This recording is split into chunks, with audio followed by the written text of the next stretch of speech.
Vayikra is the parsha that tells us about Carbonies, about bringing sacrifices first in the Mishkan and later on in the Beis HaMikdash. And the Rebbe is going to note something very interesting, that you would have expected when you talk about Carbonies that the first thing to discuss is the Carbonies that you have to bring. And instead, the Torah starts off first by discussing the Carbonies which you can choose to bring. And the Rebbe says it's such an obvious question, you would have expected Rashi to tackle it, and he doesn't. We're going to try an attempted answer, to try and explain it. The Rebbe will be dissatisfied with that answer, and then we'll ask another question. Surely it would make most sense to start by talking about Carbonies that apply to the entire community before you speak about Carbonies that are only for the individual.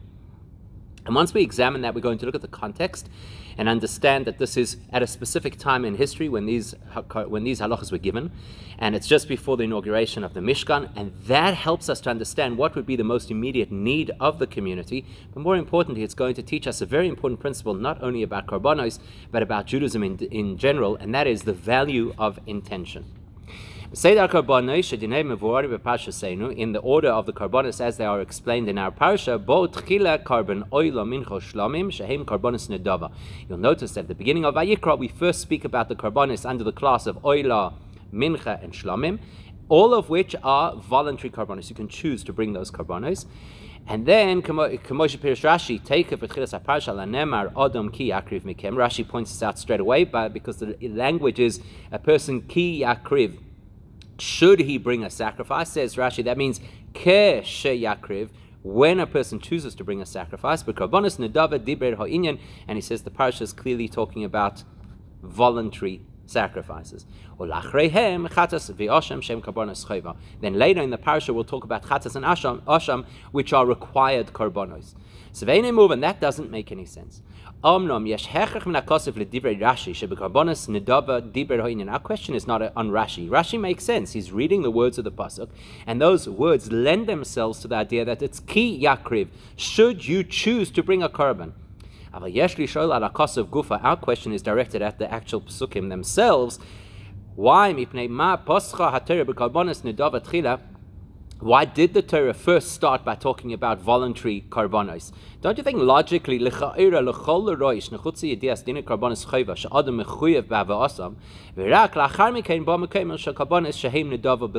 it logical to say that we'll first discuss Carbonies that you have to bring, because it's logical to first discuss what a person is required to do, and once we've passed that, then we can discuss what you would do if you chose to.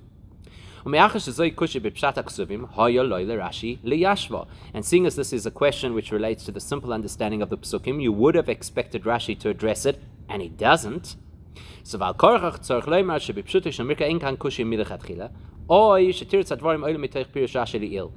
that Rashi does not address it tells you one of two things. Either it is self-explanatory, or Rashi's already given us tools previously in other commentary that would help us understand in this case. So let's try and offer an answer and see if it works. Maybe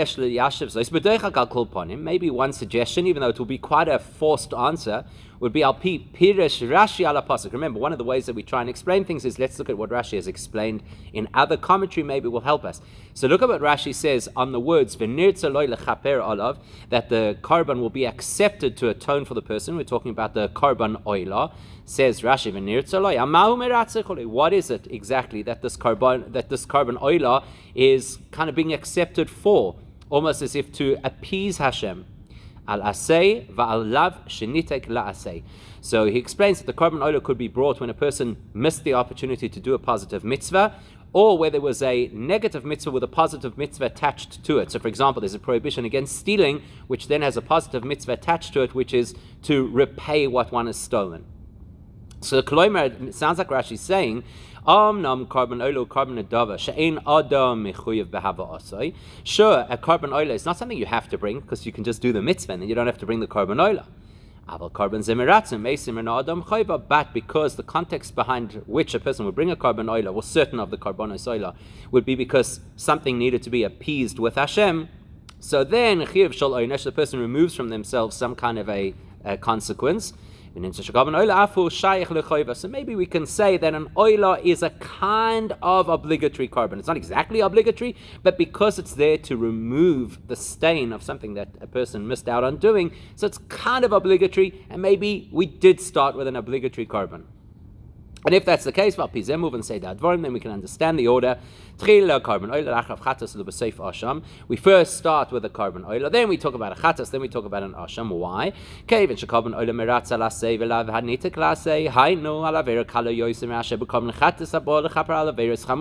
Well, then we would say that the order is this. The parasha first starts speaking about appeasing for something that was a minor infringement, not doing a positive mitzvah. Then it moves to something which is much more severe, a chatos, where a person actually transgressed. Something which, if the person had done it intentionally, they would have transgressed and would have suffered the consequence of kores.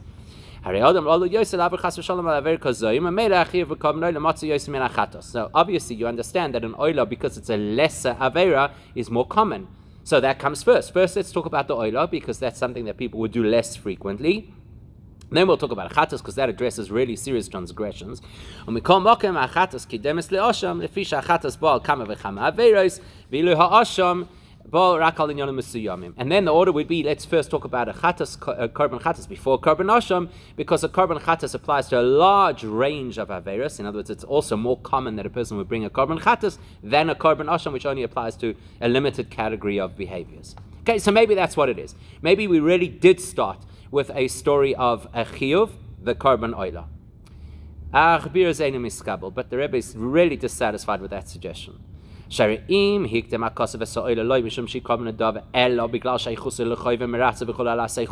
to go with this argument and say, okay, the oila is the first sacrifice that is mentioned because it is actually obligatory, so then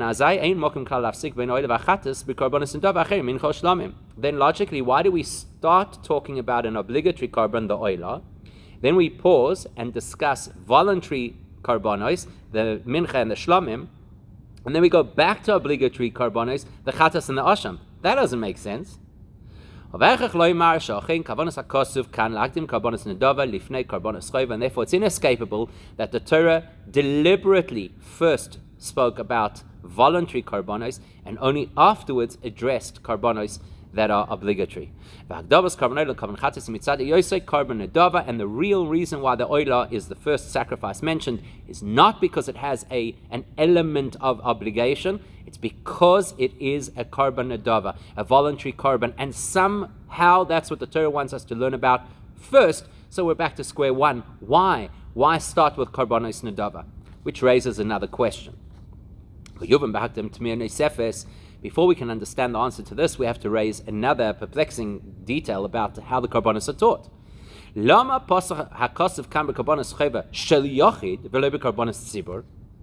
Why did the Torah first address Carbonies brought by an individual and not Carbonies that are the responsibility of the entire community? Logically, don't you think it should have worked the other way around? Isn't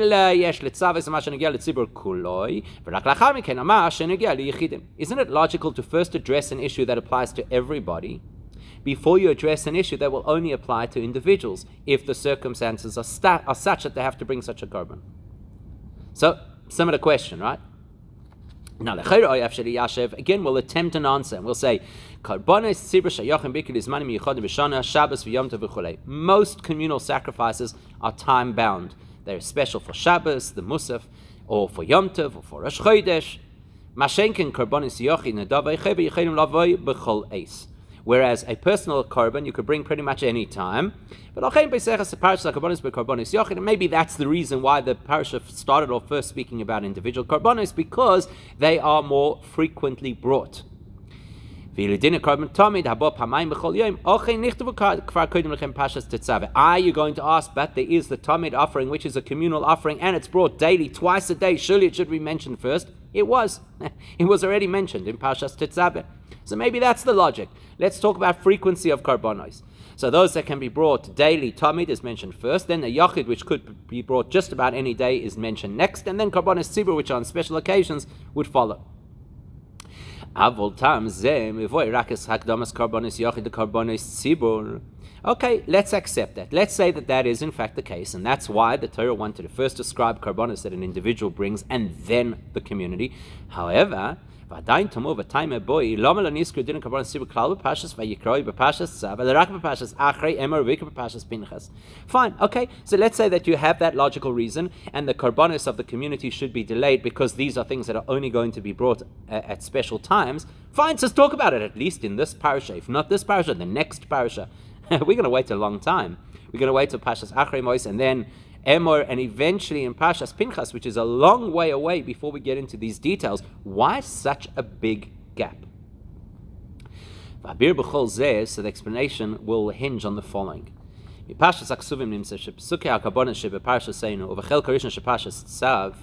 It's all about timing. Because if you pay attention to when the parasha of Carbonies of this parasha was told, as well as the beginning of next week's parasha Tzav, you'll see that it's Beterem HaMasupar Lachrei Zeh Asher Korah Moshe L'Aaron Gomer Kach Locha Egel V'Gomer. All of this precedes the story that's going to happen in Parasha Shmini, where Moshe Rabbeinu calls Aaron and the Kohanim and says you have to bring these certain Carbonies as the initiation of your service in the Mishkan. Saying Chinuch Aaron Avonav B'Shmini L'Miloim. What's going to happen on the 8th day after 7 days of inducting the Mishkan? There's going to be on the 8th day the inauguration of the Kohanim, and then they're going to have to bring all of these Carbonies.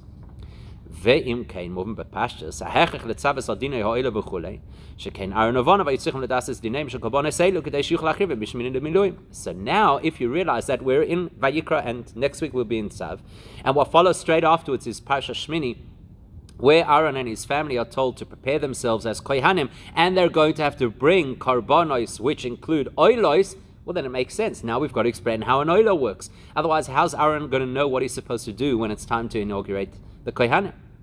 וכשם שכך הוא בנגיע לציבורים לארון לבונב, שהצריכים לדעת כיצד להקריב את הקורבנות בשמיני למילואים.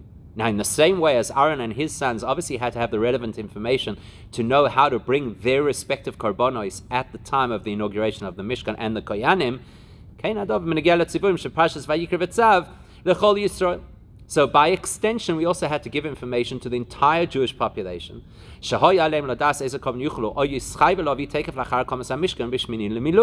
Because, okay, so day 8, there's 7 days of inaugurating the Mishkan. Day 8, the Kohanim are going to bring their Carbonies. Straight after that, if you wanted to bring an oila or a shlamim or a mincha, you're allowed to. But you wouldn't know how.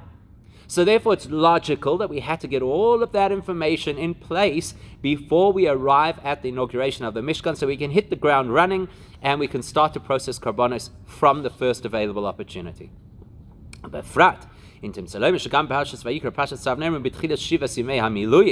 And especially if you consider the possibility that Vayikra and Tzav, the parashas we're reading now, were actually said right at the beginning of the 7-day lead up to the inauguration of the Mishkan. It's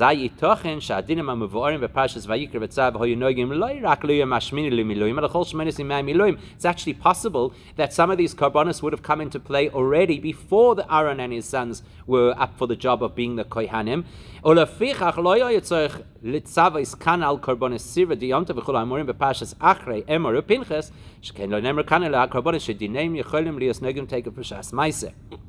Now that would be a really clear explanation why we're not yet talking about communal sacrifices. The Tamid we know about, we've already been told the Tamid will happen now.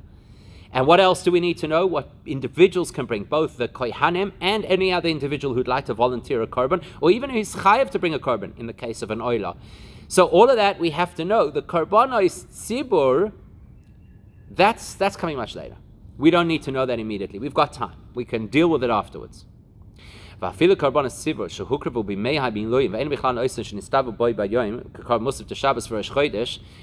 the context, of course, you realize that included in the inauguration of the Mishkan, if it's an 8-day process, there had to be a Shabbos in there somewhere.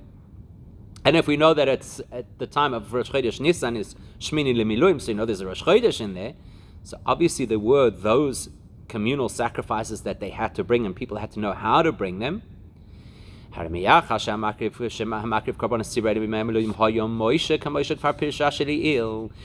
do know that Rashi already told us that during that unique period of time, the 7 days of preparing the Mishkan, Moshe was the one who brought all of the Carbonies.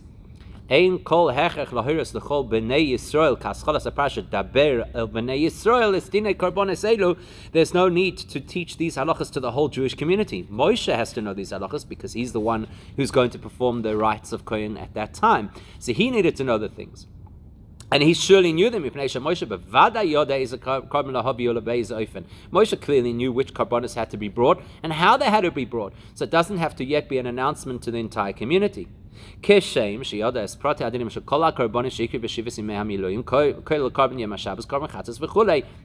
fact, Moshe Rabbeinu, how did he know? We don't find Hashem specifying in advance all the Carbonies and how you do them that Moshe had to bring during the Shivas Yimei HaMiluim. He knew it because Moshe was taught the whole Torah. So what have we got so far? Basically what we're illustrating over here is it's very clear that for some reason the Torah first wanted to talk about Carbonies Nedava and then Carbonies Chova, and we don't yet know why. But we said in order to understand that, let's understand why the Torah first spoke about individual Carbonies and only later about communal Carbonies, and that we do understand why, because we needed the Mishkan to be operational from the day that it was going to open its doors, and therefore the individuals needed to know what Carbonies they could bring and how they go about doing so. Moshe, who ran the whole inauguration process, he knew what he needed to know, and so we don't have to describe all the communal sacrifices because Moshe's got this.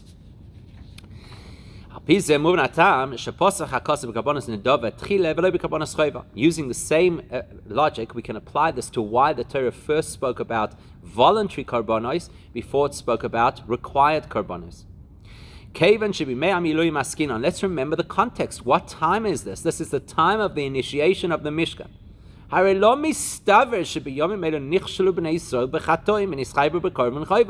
It's unthinkable that at the time that there's this incredible excitement and focus on building Hashem's Mishkan, it's unthinkable that at that time the Jews would be doing things that would obligate them to have to bring something like a Korban Chatas. They're not going to sin during the week of initiating the Mishkan. Especially when you consider that on the 8th day, suddenly they felt Hashem's presence, they saw the Shekhinah. Which was evidence that Hashem had forgiven them for the Chet Ha'egel, the most horrible sin in history.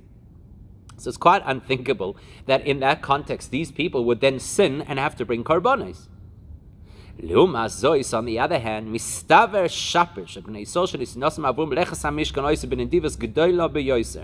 but it makes total sense that when you look at the context and you remember how enthusiastic the Jews were to contribute to the Mishkan, to the point that they had to be told to stop. So that enthusiasm must have continued.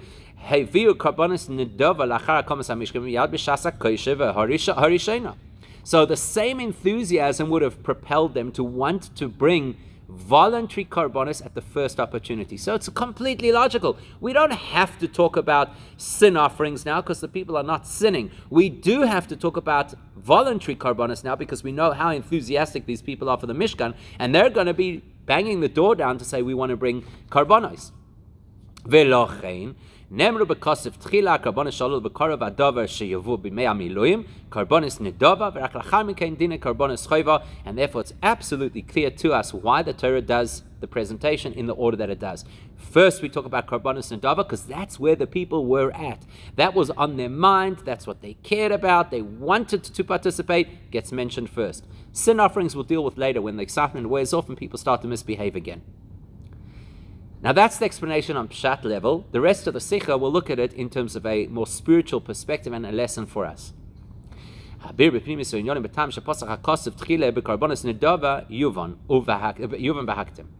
to understand, okay, that's on a practical level. We get it. In context of what was going on in the community at the time, it was far more reasonable to assume that people were volunteering than that they were sinning.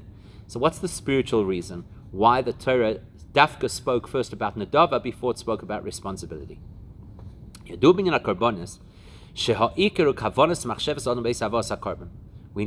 that when it comes to Carbonies, the person who brings the carbon, his intention is critical. And that's why we know that if a carbon was not brought with the right intentions, it's disqualified. And the Chazal even say about carbon that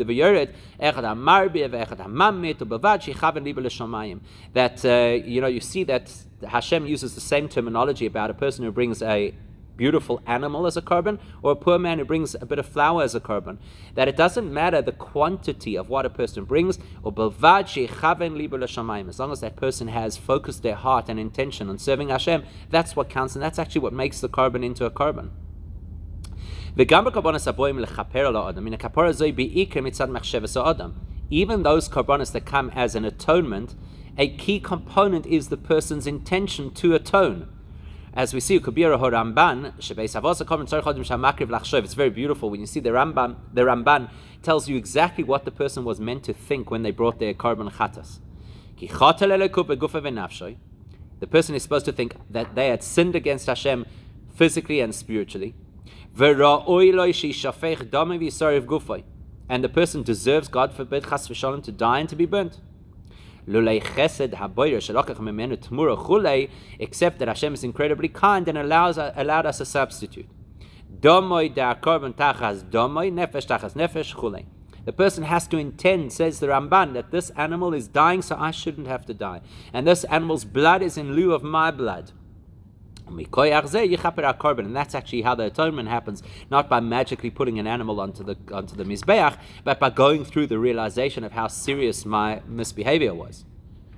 So in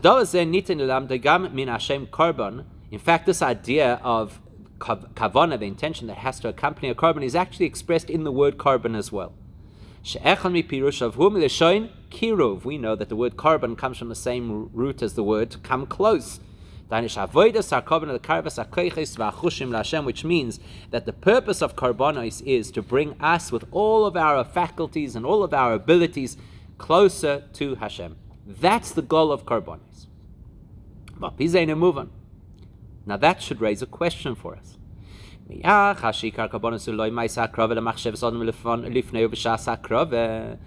the most important thing about a carbon is your intention, and that's even more valuable than bringing the animal itself, how is it possible that the Torah does not overtly ever describe the kavanas that you're supposed to have? If it's so key, and if it's something that it could be a make it or break it for a carbon, how come the Torah doesn't tell us what to have in mind? The Torah did not tell us outright, these are the intentions that you should have, but what the Torah did is it first spoke about Carbonies Nedava, which are all about intention, right? Person feels that they want to contribute. The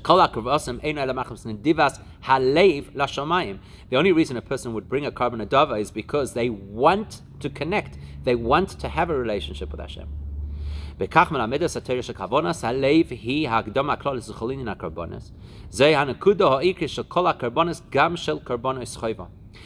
the Torah started the story of Carbonies, dafka speaking about Nediv Leiv, that you are enthusiastic because you want to come close to Hashem.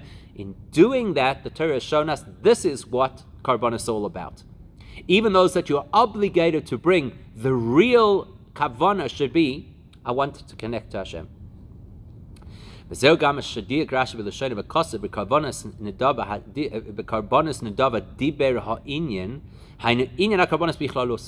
That's why it's interesting to note that when Rashi tells us that it's talking about voluntary Carbonies, he doesn't say Diber HaKasuv, that the Pasuk was talking in this verse about Carbonies Nedava. Rather, he says Diber HaInyan. The entire concept of Carbonies is all encapsulated in and represented by the idea of Nedava. Kol HaKarbonis be'etzem Carbonies Nedava lefi shebechol HaKarbonis ha'ikro nedivus ha'leiv v'kavonis makriv ha'karban. Because what Rashi wants to convey to us is that the entire principle of all Carbonies is your focused intention, your willingness, your enthusiasm to want to contribute to and get closer to Hashem. Let's take it a notch deeper. Because, so what if I don't have the kavanah? Then what? What if a person is misguided? Or is the kavanah maybe a bit of an hypocritical kavanah? Okay, you told me to think this, I'm going to think it because it's obligatory. But I don't necessarily really feel this way. So let's dive deeper. The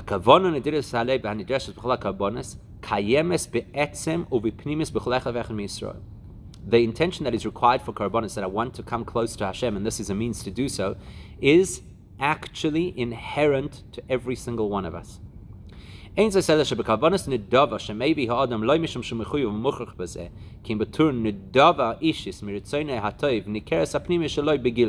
The only thing is that when a person brings a carbon because they volunteer to do so, then we can see on the outside that they really do want to come close to Hashem.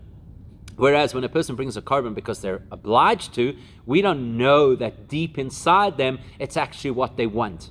But the truth is that inside every single Jewish person is, I want to come close to Hashem. I want to bring a carbon. And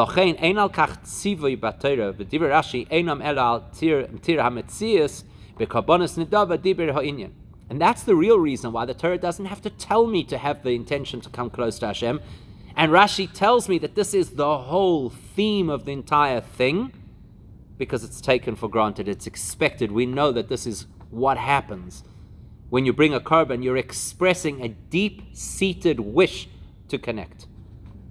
Kol ha-Carbonies hinam carbon adava. Ki b'cholish Yisrael kayemes nedivos alev hakavana mitzad pnim yusay v'nishmasay. So in fact, what we're actually saying is that every single carbon is a donation. Every single carbon is voluntary, because the real me really wants to come close to Hashem and connect. That's why this even translates into halacha. The Torah tells us, Yakriv oiso, you bring the carbon, melamet shekoifin oisoi. This is something that should be familiar to us, as the Rebbe is about to point out, that the halacha of a carbon is, if a person is obligated to bring a carbon, then we can force them to bring the carbon, but they still have to bring it liritzoinoi. They have to bring it willingly, because the Torah says it has to be liritzoinoi. So how do you do that? Says the Torah, what do you do? The Gemara tells us, you force the person until the person says, okay, I want to bring the carbon. Sounds a bit superficial, sounds a little bit forced. But we all are very familiar, because the Rebbe talks about it so much, we're very familiar with what the Rambam says. As the Rambam famously explains, in the context of a get, a person who has to divorce his wife and he refuses to do so, and we force him to divorce her,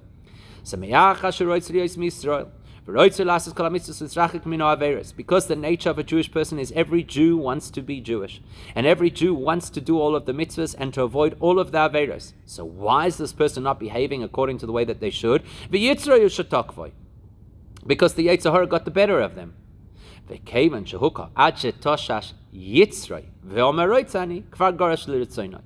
So the minute we force the person to the point that we weaken the Yetzer Hara, we're not weakening the person, we're weakening that obstacle. And then the person says, actually I want to do what is correct, either to give the get or in this case to bring the carbon, it's the essence coming out. So there,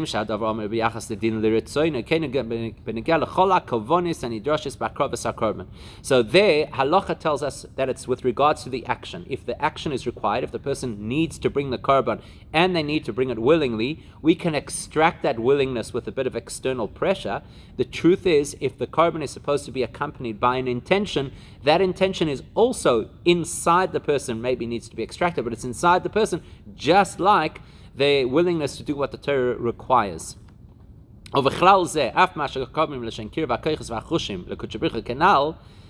even the principle that we say that a carbon is not just bringing an animal, it's bringing me, my faculties, my talents to be closer to Hashem.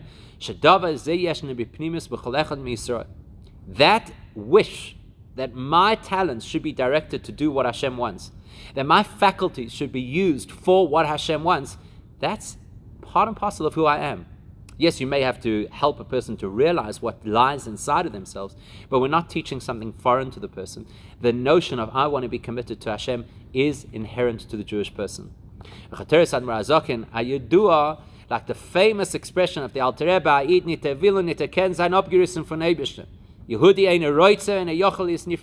a Jew cannot and would never want to be separate from Hashem. So what are we learning over here? That the fact that the Torah told me right at the beginning that Carbonies are fundamentally a nedava. That means even when I'm required to bring them, I actually really want to bring them. That is a statement about the truth of the Jew. That the essence of a Jewish person is aligned with what Hashem wants, even before they know it. Al pi zeh muven gamatam shebnei Yisrael nikru kam b'kosev b'shem Adam. That will also help us to understand why, out of all the various names that could be used to refer to the Jewish people as a collective, here in context of Carbonies, we're dafka called Adam, as the pasuk says, Ki yakriv mikem. Hainu mibnei Yisrael shalem nemru advorim. Obviously, who we're talking to over here, Moshe is addressing the Jewish people, and he's calling them Adam. Why are we called Adam? So there are two reasons why the word Adam is used to describe a human being. The one is because Adama, we come out of the earth, and the other is Adam hu al shem Adamel Elyon. The other reason for the word Adam is because it comes from the word I will emulate the supernal one. I will emulate Hashem. Meaning, Haneshama she Chelek elikam mal mamish. V'yeshna b'chol ish yisolechet tzadik v'echad rasha. We each have a neshama, the greatest tzaddik all the way down to the most corrupted rasha. And that neshama that we all equally have is a piece of Hashem. That's why Adam el Elyon, I'm similar to the one above, and therefore I want to come close to the one above. That's who I really am. Maybe I spend my days doing other things. Maybe I've been distracted. Maybe I've lapsed. But who am I really? That's who I really am. I'm a neshama that is connected to Hashem, that wants to be like Hashem, that wants to be close to Hashem. That will also explain again on a deeper level something that Rashi says about why Adam is the name that is used over here. And it's quite interesting because, as the Rebbe is going to point out, there are a number of reasons why we could have referred to the Jewish people here specifically as Adam. Why does Rashi choose this one?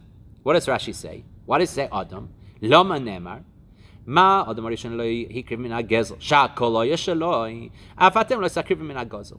So he says, just like Adam Harishon, when he brought a korban to thank Hashem for the fact that he was created, obviously what he took to use as an animal was not stolen property because there was nobody to steal from. So Rashi says, Adam is there to teach us that we are not allowed to bring a korban from a stolen animal. Now, move on. It does seem a bit strange that would be the specific connection that Rashi makes to Adam.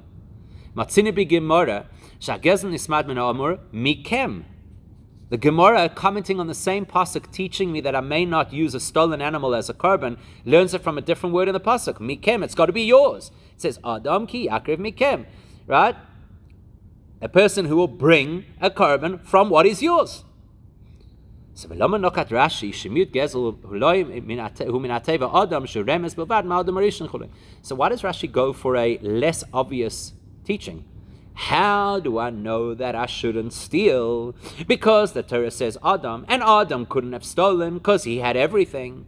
Just say straight like the Gemara does. Mikem, it's got to be yours. And the truth is, Rashi wanted to tell us a whole lot more than just a simple rule about owning the animal that you bring as a korban. This idea that Adam Harishon had access to and owned everything that existed, that was only right at the beginning. That was only prior to Adam's mistake of the Chet Eitzadas. That's what Rashi wants to tell us. Bechinas Adam, the notion of Adam, Adam mele Elyon, that emulating Hashem, sheyeshnei b'chol ish Yisrael, which is inherent in every single Jewish person. That's what Rashi wants to allude to. He wants to remind us that we are Adam, not Adam, the fallen Adam, who had already been, transgressed, so to speak, the Chet Eitzadas. We are the Adam prior to Eitzadas. We are the Adam in its pristine, beautiful form of absolute connection to Hashem. What Rashi wants us to know is that to be Adam, to be Jewish, means that you are fundamentally beyond the reach of sin. And even if a person does actually sin, so at the very least, you won't sin in a way that you have to bring a korban. In other words, we should at least be protected from that. So what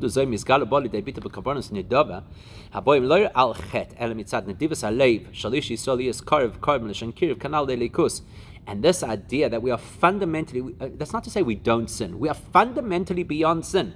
That means we do things wrong, but that's not who we are. Those are things that we do. And that is illustrated in the emphasis on the Carbon Adava being mentioned first, because Carbon Adava says, who am I? I am somebody who at my core wants to connect to Hashem. I want that more than anything else. On the other hand, as we've already illustrated, even though the Torah highlights this with regards to a korban that is voluntary, The same principle applies to every single carbon. The moment is beautiful. The moment a person decides that they have to bring a carbon to atone for their avera, so they're owning it. I did something wrong and I have to fix it. Immediately at that point, Mizgalas Pchinas Adam Sheboy Shelamayla Minyan Achatoim Ki Adam Arishon Kodim Achet Kenal Uvekoyach Ze Nimcha Achetum Iskaper Legamri Lechaper Olav. The moment the person says, I need to fix this, I need to bring a carbon, I need to do tshuva, at that moment the person reconnects with who they really are. At that moment the person becomes an Adam Koidem Achet. Somebody who is fundamentally beyond the reach of the contamination of sin and therefore is forgiven. Not forgiven because we say, okay, fine, it's all right, we'll let it go this time, we feel bad for you, you had a bad day, you did something wrong. No, lechaper means to cleanse completely. Because you reach a point within yourself that was never contaminated in the first place. Vayikra el Moshe. Now that we understand that the context of Carbonies is not just a story about bringing Carbonies, but it is an insight into the nature of a Jewish person. A Jewish person is an Adam koidem achet, Adam ele elyon, connected to Hashem, wanting to come close to Hashem. That's truly what I want. Nediv leiv. I'm putting my whole heart into the process of coming close to Hashem. Now we understand why the story of Carbonies is introduced with Vayikra el Moshe. What's the uniqueness of Vayikra? Rashi points out in considerable detail, Rashi goes out of his way to tell us that the word Vayikra is an indication of love. Hashem is Vayikra, he calls to an individual who he feels beloved. So if you think about it, there are a few questions to ask over here. Why do we dafka have Vayikra only when it comes to Carbonies? Number two, why does Rashi have to go into so much detail to prove it's a language that the Malachim use and the whole thing? Just tell us, it's Lashon Chiba, it's an expression of love. But the explanation, as we've explained, is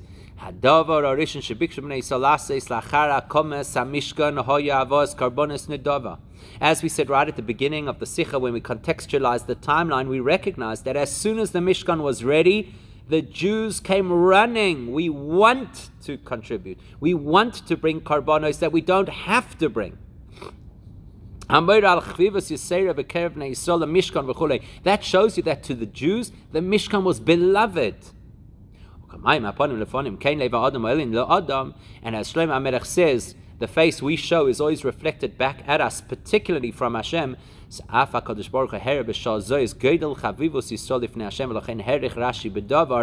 because we showed how much we loved the Mishkan and its opportunity that it gives us to connect to Hashem and come closer to Hashem, straight away Hashem responds in kind and says, Vayikra, I love you too. And Rashi goes to great lengths to explain that to us because it's critical information. One more point. We do know that in order for the Yidden to be able to successfully bring Carbonies and achieve what the Carbonies are supposed to achieve, that all begins by Hashem empowering Moshe, Vayikra el Moshe. As we've already noted, the primary concept of Carbonies is the willingness and enthusiasm to come close and connect to Hashem. That's why the Carbonies are introduced with a phrase that Hashem calls in a beloved manner to Moshe. Why do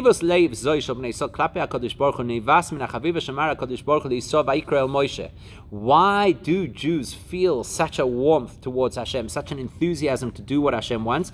Because inherently we know that Hashem loves us. Because Vayikra el Moshe comes first. We first feel that Hashem talks to us, calls to us in a beloved way, and that elicits from us Karban Nadava. We come running, we want to contribute, we want to be part of the process. Which will also explain why Rashi does not satisfy himself just simply by telling us that it's an expression of how much Hashem loves us, but he dafka contrasts it. And he says, but when Hashem appears to the other prophets of other nations, Rashi tells us it's always in an offhanded manner, a way that implies some level of impurity and disconnect.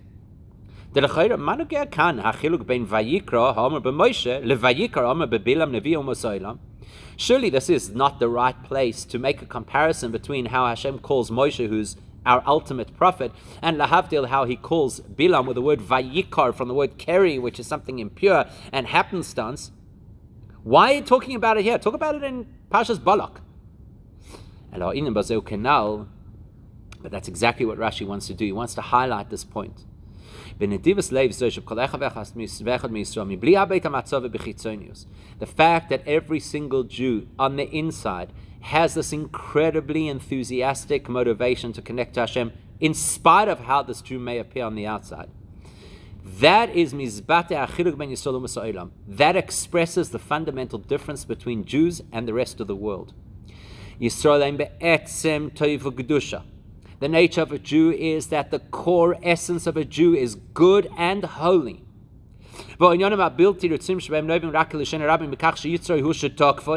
And any negative that exists in a Jewish person is incidental, superficial, and only because the Yetzer Hara had a temporary control over the person's experience.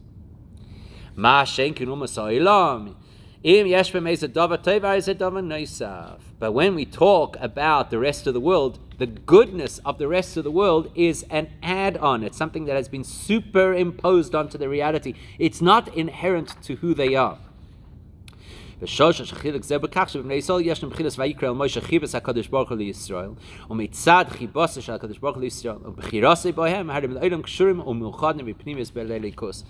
why taka? What is it that we're special? Is it because the Jewish people did something that nobody else did? No, Vayikra Moshe.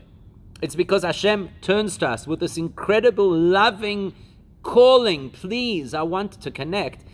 That is what has infused us in the core of our being with such an incredible enthusiasm to connect to Hashem. And that's the message of these Carbonies, that even when we're doing what we're obligated to do, the truth is that a Jewish person inherently is motivated to do what Hashem wants because it's actually what I also want.